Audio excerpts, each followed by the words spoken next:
तकलीफ है हमें। क्या हुआ? तो बाबा जी ने ऑर्डर कर दिया कि कुंभ के मेले में कोई ठुल्ला और दुकान नहीं लगा सकता। बताओ ये कोई अच्छी बात है? हम मर जाए ऐसे मिलेगा देश में रोजगार? दुकान लग जाती तो 2-4 पैसे हमें मिल जाते यार।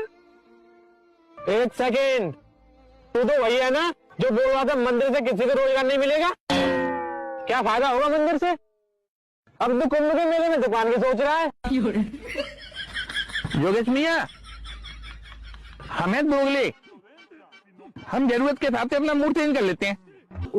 महाकुंभ में हमें दुकान क्यों नहीं लगाने देते? ये सरकार हम लोगों से नफरत करती है। हमारे छोटे छोटे 15-20 बच्चे हैं, उनको हम पालन पोषण कैसे करें? सरकार को हमारे ऊपर ध्यान देना चाहिए। क्या रे भिखमंगिया, आए दिन हमारे भगवान को गाली देते रहते हो। आए दिन कहते फिरते थे, नीले कबूतर के साथ हरे कबूतर भी उड़ते थे और कहते थे क्या भगवान होने से रोजगार मिल जाएगा, मंदिर बनाने से क्या किसी को पैसे मिल जाएंगे? तो आज महाकुंभ में जाकर दुकान लगाने की जिद क्यों कर रहे हो? इतना सीना चीर चीर के क्यों चीख रहे हो? नहीं मानते हो भगवान को तो भगवान के इस श्रद्धेय काम के अंदर जाकर करना क्या चाहते हो? रहो अपने घर में, बैठो कड़ाके की ठंड में और आइए अब सभी का स्वागत है प्रयागराज के महाकुंभ। दंगे जो होते हैं वो 2 कम्युनिटी के बीच में होते हैं, 2 समुदाय के बीच में होते हैं, धर्म और मजहब के लोगों के बीच में होते हैं।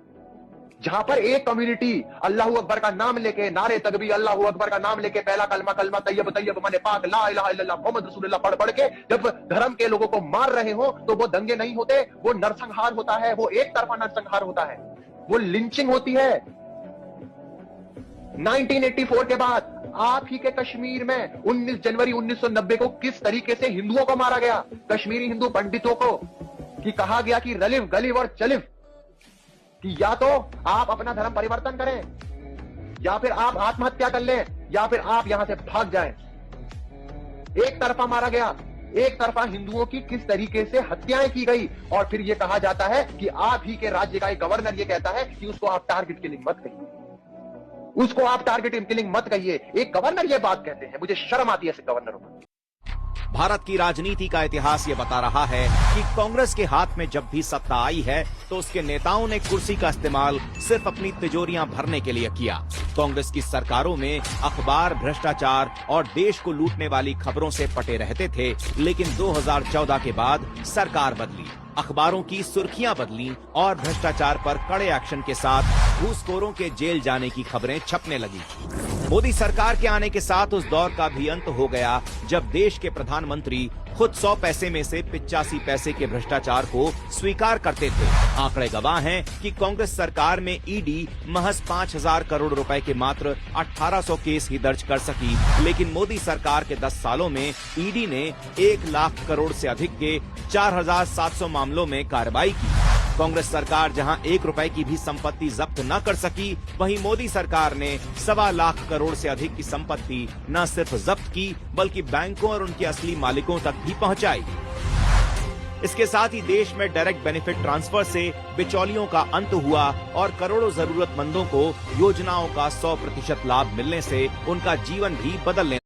इस्लाम में जो सबसे खूबसूरत चीज है वो है फुफ्फो के इंतकाल के बाद फुफ्फा से निकाह जायज़ है, खाला के इंतकाल के बाद खालू से निकाह जायज़ है, चच्चा के इंतकाल के बाद चच्ची से निकाह जायज़ है, मामू के इंतकाल के बाद मुमानी से निकाह जायज़ है। सवाल उठ के आता है, मस्जिदों में मंदिरों की तलाश कितना सही है? जो तुम्हारे मंदिर आज सुरक्षित है ना, जो मस्जिद नहीं बने हैं उन्हें बचा लो तुम, ये भी बहुत बड़ी बात होगी।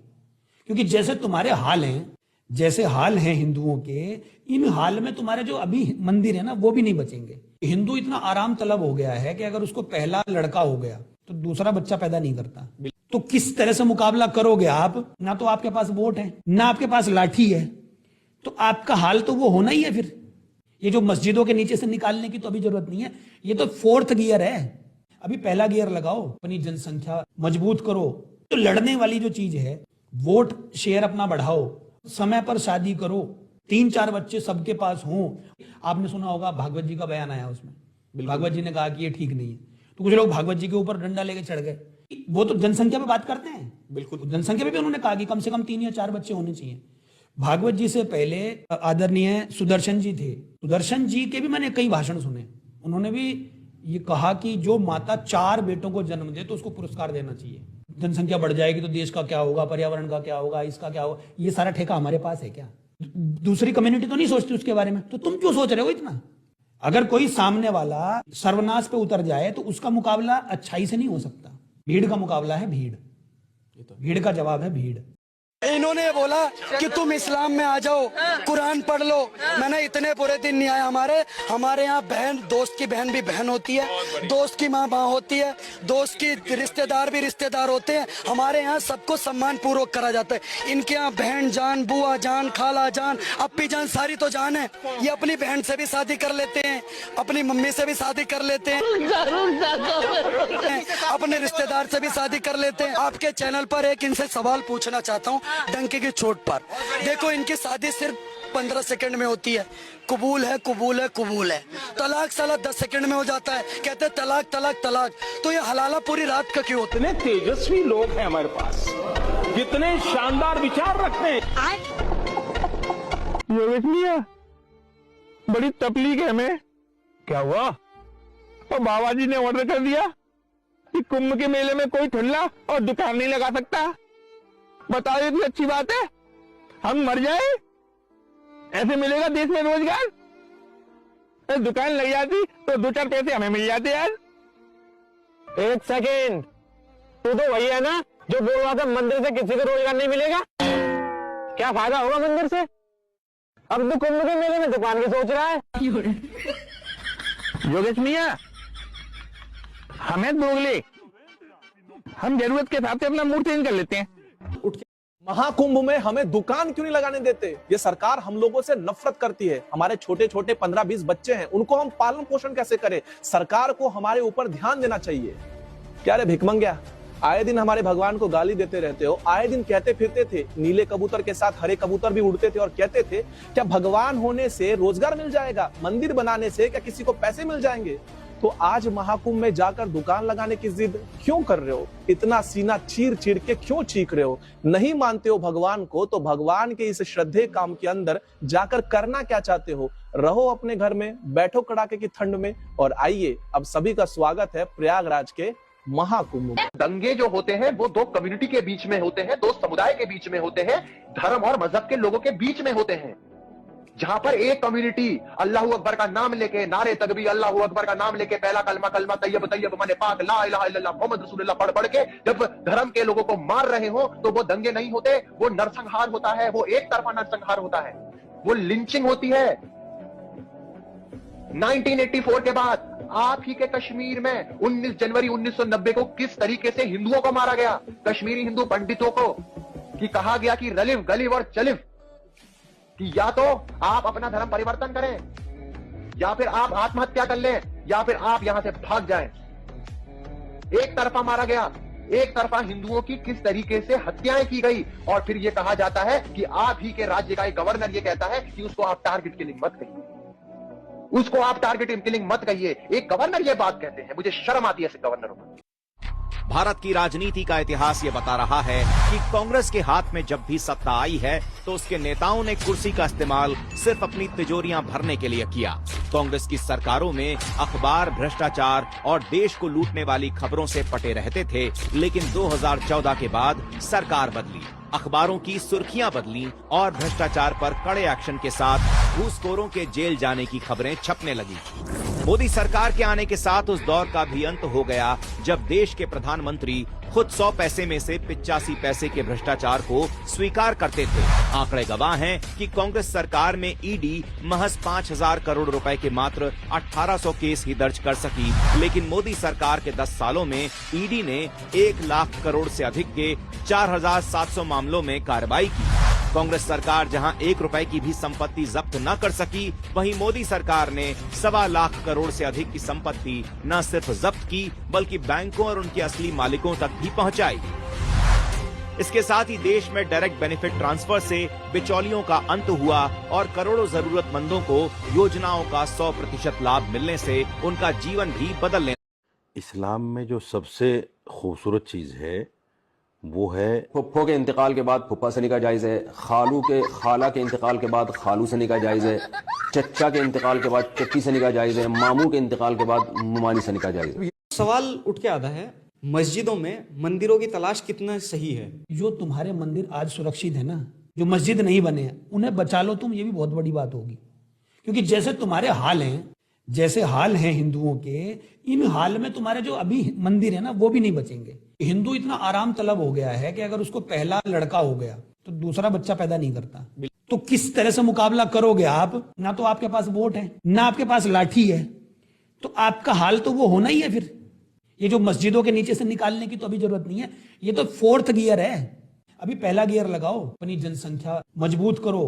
तो लड़ने वाली जो चीज है, वोट शेयर अपना बढ़ाओ, समय पर शादी करो, 3-4 बच्चे सबके पास हों।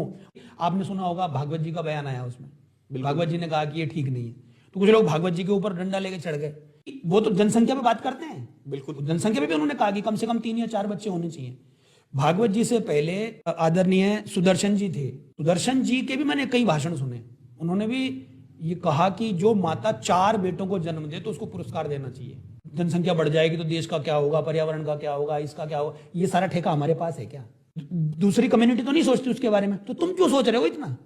अगर कोई सामने वाला सर्वनाश पे उतर जाए तो उसका मुकाबला अच्छाई से नहीं हो सकता। भीड़ का मुकाबला है भीड़, भीड़ का जवाब है भीड़। इन्होंने बोला कि तुम इस्लाम में आ जाओ, कुरान पढ़ लो। मैंने इतने बुरे दिन नहीं आए। हमारे यहाँ बहन, दोस्त की बहन भी बहन होती है, दोस्त की माँ होती है, दोस्त की रिश्तेदार भी रिश्तेदार होते हैं। हमारे यहाँ सबको सम्मान पूर्वक करा जाता है। इनके यहाँ बहन जान, बुआ जान, खाला जान, अप्पी जान, सारी तो जान है। ये अपनी बहन से भी शादी कर लेते हैं, अपनी मम्मी से भी शादी कर लेते हैं, अपने रिश्तेदार से भी शादी कर लेते हैं। आपके चैनल पर एक इनसे सवाल पूछना चाहता हूँ डंके की चोट पर। देखो, इनकी शादी सिर्फ 15 सेकंड में होती है। कबूल है, कबूल है, कबूल है। तलाक साला 10 सेकंड में हो जाता है। कहते हैं तलाक तलाक तलाक। तो ये हलाला पूरी रात का क्यों होता है? इतने तेजस्वी लोग हैं हमारे पास, कितने शानदार विचार रखते हैं। योगेश मिया, बड़ी तकलीफ है हमें। क्या हुआ? और बाबा जी ने ऑर्डर कर दिया कि कुंभ के मेले में कोई ठुल्ला और दुकान नहीं लगा सकता। बताओ, इतनी अच्छी बात है? हम मर जाए, ऐसे मिलेगा देश में रोजगार? दुकान लग जाती तो 2-4 पैसे हमें मिल जाते यार। एक सेकेंड, तू तो वही है ना जो बोल रहा था मंदिर से किसी को रोजगार नहीं मिलेगा? क्या फायदा होगा मंदिर से? अब तो कुंभ के मेले में दुकान की सोच रहा है। योगेश मिया, हमें दोगले, हम जरूरत के हिसाब से अपना मूड चेंज कर लेते हैं। महाकुंभ में हमें दुकान क्यों नहीं लगाने देते? ये सरकार हम लोगों से नफरत करती है। हमारे छोटे छोटे 15-20 बच्चे हैं, उनको हम पालन पोषण कैसे करें? सरकार को हमारे ऊपर ध्यान देना चाहिए। क्या रे भिखमंगिया, आए दिन हमारे भगवान को गाली देते रहते हो। आए दिन कहते फिरते थे, नीले कबूतर के साथ हरे कबूतर भी उड़ते थे और कहते थे क्या भगवान होने से रोजगार मिल जाएगा, मंदिर बनाने से क्या किसी को पैसे मिल जाएंगे? तो आज महाकुंभ में जाकर दुकान लगाने की जिद क्यों कर रहे हो? इतना सीना चीर चीर के क्यों चीख रहे हो? नहीं मानते हो भगवान को, तो भगवान के इस श्रद्धेय काम के अंदर जाकर करना क्या चाहते हो? रहो अपने घर में, बैठो कड़ाके की ठंड में। और आइए, अब सभी का स्वागत है प्रयागराज के महाकुंभ में। दंगे जो होते हैं वो 2 कम्युनिटी के बीच में होते हैं, 2 समुदाय के बीच में होते हैं, धर्म और मजहब के लोगों के बीच में होते हैं। जहां पर एक कम्युनिटी अल्लाहू अकबर का नाम लेके, नारे तकबीर अल्लाहू अकबर का नाम लेके, पहला कलमा कलमा तैयब तैयब माने पाक ला इलाहा इल्लल्लाह मोहम्मद रसूलुल्लाह पढ़ पढ़ के जब धर्म के लोगों को मार रहे हो, तो वो दंगे नहीं होते, वो नरसंहार होता है। वो एक तरफा नरसंहार होता है, वो लिंचिंग होती है। 1984 के बाद आप ही के कश्मीर में 19 जनवरी 1990 को किस तरीके से हिंदुओं को मारा गया, कश्मीरी हिंदू पंडितों को, कि कहा गया कि रलिव गलिव और चलिव, कि या तो आप अपना धर्म परिवर्तन करें, या फिर आप आत्महत्या कर लें, या फिर आप यहां से भाग जाएं। एक तरफा मारा गया, एक तरफा हिंदुओं की किस तरीके से हत्याएं की गई। और फिर यह कहा जाता है कि आप ही के राज्य का एक गवर्नर यह कहता है कि उसको आप टारगेट किलिंग मत कहिए, उसको आप टारगेट किलिंग मत कहिए। एक गवर्नर यह बात कहते हैं, मुझे शर्म आती है ऐसे गवर्नरों को। भारत की राजनीति का इतिहास ये बता रहा है कि कांग्रेस के हाथ में जब भी सत्ता आई है तो उसके नेताओं ने कुर्सी का इस्तेमाल सिर्फ अपनी तिजोरियां भरने के लिए किया। कांग्रेस की सरकारों में अखबार भ्रष्टाचार और देश को लूटने वाली खबरों से पटे रहते थे, लेकिन 2014 के बाद सरकार बदली, अखबारों की सुर्खियां बदली और भ्रष्टाचार पर कड़े एक्शन के साथ घूसखोरों के जेल जाने की खबरें छपने लगी। मोदी सरकार के आने के साथ उस दौर का भी अंत हो गया जब देश के प्रधानमंत्री खुद 100 पैसे में से 85 पैसे के भ्रष्टाचार को स्वीकार करते थे। आंकड़े गवाह हैं कि कांग्रेस सरकार में ईडी महज 5,000 करोड़ रुपए के मात्र 1800 केस ही दर्ज कर सकी, लेकिन मोदी सरकार के 10 सालों में ईडी ने 1 लाख करोड़ से अधिक के 4,700 मामलों में कार्रवाई की। कांग्रेस सरकार जहां 1 रुपए की भी संपत्ति जब्त न कर सकी, वहीं मोदी सरकार ने 1.25 लाख करोड़ से अधिक की संपत्ति न सिर्फ जब्त की बल्कि बैंकों और उनके असली मालिकों तक भी पहुंचाई। इसके साथ ही देश में डायरेक्ट बेनिफिट ट्रांसफर से बिचौलियों का अंत हुआ और करोड़ों जरूरतमंदों को योजनाओं का 100% लाभ मिलने से उनका जीवन भी बदलने। इस्लाम में जो सबसे खूबसूरत चीज़ है वो है फुफ्फो के इंतकाल के बाद फुफ्फा सनी का जायज़ है, खाला के इंतकाल के बाद खालू सनी का जायज़ है, चच्चा के इंतकाल के बाद चच्ची सनी का जायज़ है, मामू के इंतकाल के बाद मुमानी सनी का जायज़ है। सवाल उठ के आता है, मस्जिदों में मंदिरों की तलाश कितना सही है? जो तुम्हारे मंदिर आज सुरक्षित है ना, जो मस्जिद नहीं बने हैं उन्हें बचा लो तुम, ये भी बहुत बड़ी बात होगी। क्योंकि जैसे तुम्हारे हाल हैं, जैसे हाल हैं हिंदुओं के, इन हाल में तुम्हारे जो अभी मंदिर है ना वो भी नहीं बचेंगे। हिंदू इतना आराम तलब हो गया है कि अगर उसको पहला लड़का हो गया तो दूसरा बच्चा पैदा नहीं करता। तो किस तरह से मुकाबला करोगे आप? ना तो आपके पास वोट है, ना आपके पास लाठी है, तो आपका हाल तो वो होना ही है। फिर ये जो मस्जिदों के नीचे से निकालने की तो अभी जरूरत नहीं है, ये तो 4th गियर है। अभी पहला गियर लगाओ, अपनी जनसंख्या मजबूत करो। तो लड़ने वाली जो चीज है, वोट शेयर अपना बढ़ाओ, समय पर शादी करो, 3-4 बच्चे सबके पास हों। आपने सुना होगा भागवत जी का बयान आया, उसमें भागवत जी ने कहा कि ये ठीक नहीं है, तो कुछ लोग भागवत जी के ऊपर डंडा लेके चढ़ गए। वो तो जनसंख्या पे बात करते हैं, बिल्कुल जनसंख्या पे भी उन्होंने कहा कि कम से कम 3 या 4 बच्चे होने चाहिए। भागवत जी से पहले आदरणीय सुदर्शन जी थे, सुदर्शन जी के भी मैंने कई भाषण सुने, उन्होंने भी ये कहा कि जो माता 4 बेटों को जन्म दे तो उसको पुरस्कार देना चाहिए। जनसंख्या बढ़ जाएगी तो देश का क्या होगा, पर्यावरण का क्या होगा, इसका क्या होगा, ये सारा ठेका हमारे पास है क्या? दूसरी कम्युनिटी तो नहीं सोचती उसके बारे में, तो तुम क्यों सोच रहे हो इतना? अगर कोई सामने वाला सर्वनाश पे उतर जाए तो उसका मुकाबला अच्छाई से नहीं हो सकता। भीड़ का मुकाबला है भीड़, भीड़ का जवाब है भीड़। इन्होंने बोला कि तुम इस्लाम में आ जाओ, कुरान पढ़ लो। मैंने इतने बुरे दिन नहीं आए। हमारे यहाँ बहन, दोस्त की बहन भी बहन होती है, दोस्त की माँ माँ होती है, दोस्त की रिश्तेदार भी रिश्तेदार होते हैं। हमारे यहाँ सबको सम्मान पूर्वक करा जाता है। इनके यहाँ बहन जान, बुआ जान, खाला जान, अप्पी जान, सारी तो जान है। ये अपनी बहन से भी शादी कर लेते हैं, अपनी मम्मी से भी शादी कर लेते हैं, अपने रिश्तेदार से भी शादी कर लेते हैं। आपके चैनल पर एक इनसे सवाल पूछना चाहता हूँ डंके की चोट पर। देखो, इनकी शादी सिर्फ 15 सेकंड में होती है। कबूल है, कबूल है, कबूल है। तलाक साला 10 सेकंड में हो जाता है। कहते हैं तलाक तलाक तलाक। तो ये हलाला पूरी रात का क्यों होता है? इतने तेजस्वी लोग हैं हमारे पास, कितने शानदार विचार रखते हैं।